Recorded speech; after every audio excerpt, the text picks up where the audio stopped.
各位家人，大家好. Salam sejahtera untuk kita semua. Baik anak-anak, kita akan lanjutkan materi kita bab 4 tentang perubahan masyarakat Indonesia pada masa penjajahan dan tumbuhnya semangat kebangsaan. Pertemuan sebelumnya kita sudah membahas bagian A tentang kedatangan bangsa Barat ke Indonesia. Nah, sekarang kita akan lanjutkan tentang materi B, kondisi masyarakat Indonesia pada masa penjajahan. Pada masa penjajahan bangsa Eropa, kondisi Indonesia itu benar-benar menyedihkan. Rakyat Indonesia banyak yang menderita kehilangan tanah, harta, penghasilan, bahkan kehilangan nyawa. Karena apa? Pada awalnya bangsa Eropa datang ke Indonesia kan hanya untuk melakukan transaksi perdagangan. Tapi kemudian hari berubah niat mereka menjadi penjajah. Karena apa? Karena ingin menguasai Indonesia yang kaya akan rempah-rempah. Nah, ada 4 kebijakan yang mereka terapkan di Indonesia yang pasti membuat rakyat Indonesia menderita. Yang pertama, pengaruh monopoli dalam perdagangan. Nah, apa yang dialami bangsa Indonesia pada masa penjajahan? Jadi pada mulanya bangsa Barat ini diterima baik oleh rakyat Indonesia. Karena apa? Karena awalnya mereka berniat untuk menjalin hubungan perdagangan. Tetapi ternyata hubungan perdagangan tersebut berubah menjadi penjajahan VOC di Indonesia, sehingga rakyat Indonesia kecewa, benci, dan marah kepada Belanda. Nah, Belanda punya kongsi dagang di Indonesia itu namanya VOC. VOC ini dipimpin oleh seorang gubernur jenderal, namanya Gubernur Jenderal Daendels.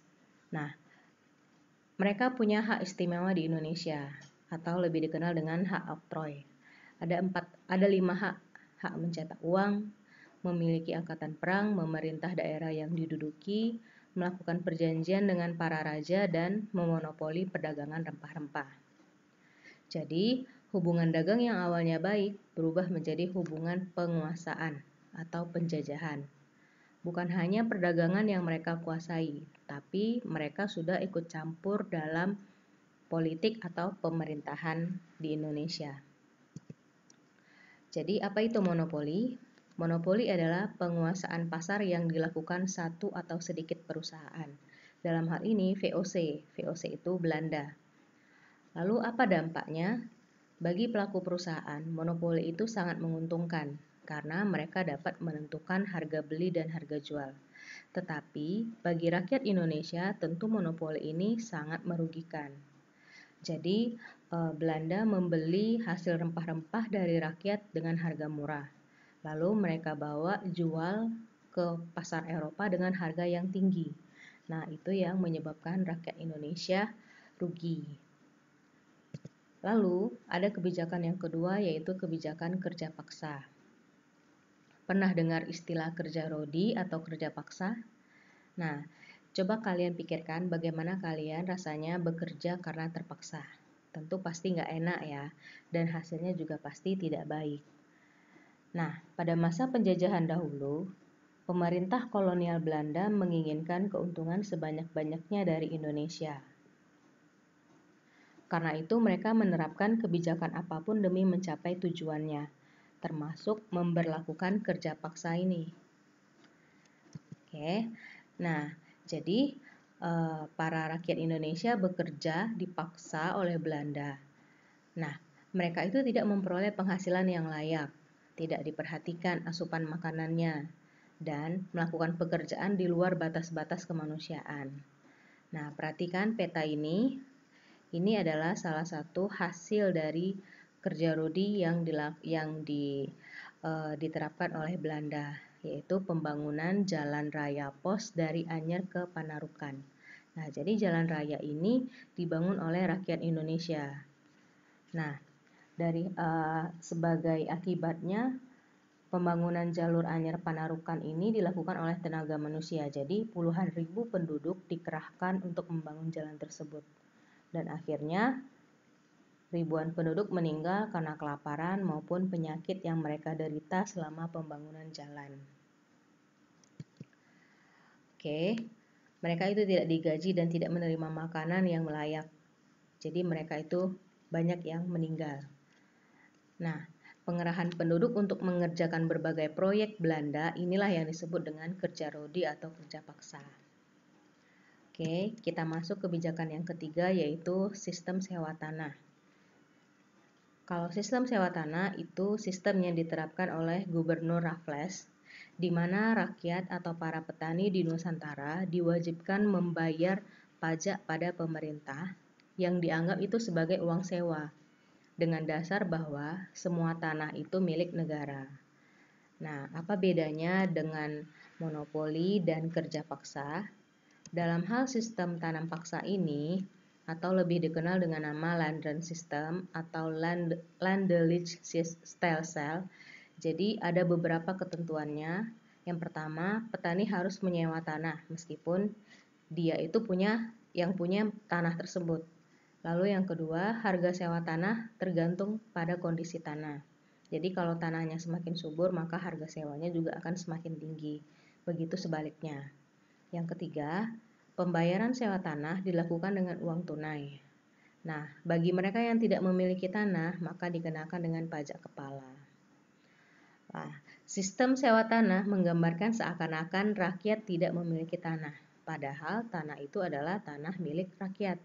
Jadi seolah-olah itu tanah dia, tapi Belanda yang menguasai dan si pemilik tanah itu wajib membayar uang sewa. Nah, itu kan nggak masuk akal ya. Hasil sewa tanah itu juga tidak seluruhnya digunakan untuk kemakmuran rakyat. Sebagian besar itu digunakan untuk kepentingan penjajah. Oke, kita masuk kebijakan yang terakhir, yaitu pengaruh sistem tanam paksa. Nah, apalagi bedanya nih?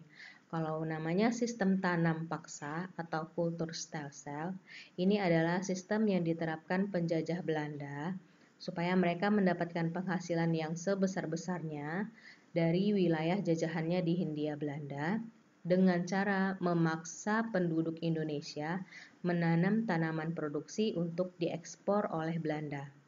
Apa aja itu tanaman produksi?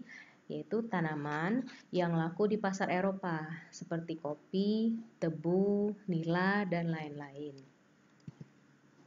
Nah, ketentuan kebijakan tanam paksa yang diberlakukan oleh Belanda ini sangat memberatkan rakyat. Belum lagi pelaksanaannya itu penuh dengan penyelewengan. Apa aja penyelewengan yang dilakukan oleh Belanda? Yang pertama, menurut ketentuannya, tanah yang digunakan untuk tanaman wajib itu hanya 1/5 dari tanah yang dimiliki rakyat. Tapi pada kenyataannya selalu lebih, bahkan setengah bagian dari tanah yang dimiliki rakyat. Lalu yang kedua, kelebihan hasil panen tidak pernah dibayarkan. Seharusnya itu dibayarkan kepada rakyat Indonesia. Yang ketiga, waktu untuk kerja wajib itu melebihi dari 66 hari dengan tanpa imbalan yang memadai. Yang terakhir, tanah yang digunakan untuk tanaman wajib tetap dikenakan pajak. Jadi, udah harus rakyat itu dipaksa untuk menanam tanaman yang mereka inginkan, lalu tanah itu pun dikenakan oleh pajak. Nah, pastinya rakyat Indonesia semakin menderita. Oke. Nah, jadi anak-anak itu adalah 4 kebijakan yang diterapkan pemerintah penjajah di Indonesia, dalam hal ini Belanda. Nah, oke. Miss akan kasih soal latihan. Ya. Ini soalnya ada 5, kerjakan di buku latihan, tulis soalnya lengkap. Lalu dijawab, lalu setelah itu kamu foto dan kamu kirimkan ke Google Classroom. Jangan lupa kumpulkan tugasnya tepat waktu. Oke. Oke, baik anak-anak semuanya, terima kasih atas perhatiannya. Kita lanjutkan pertemuan minggu depan, itu kita akan membahas tentang perlawanan rakyat Indonesia kepada para penjajah. Oke, sampai jumpa.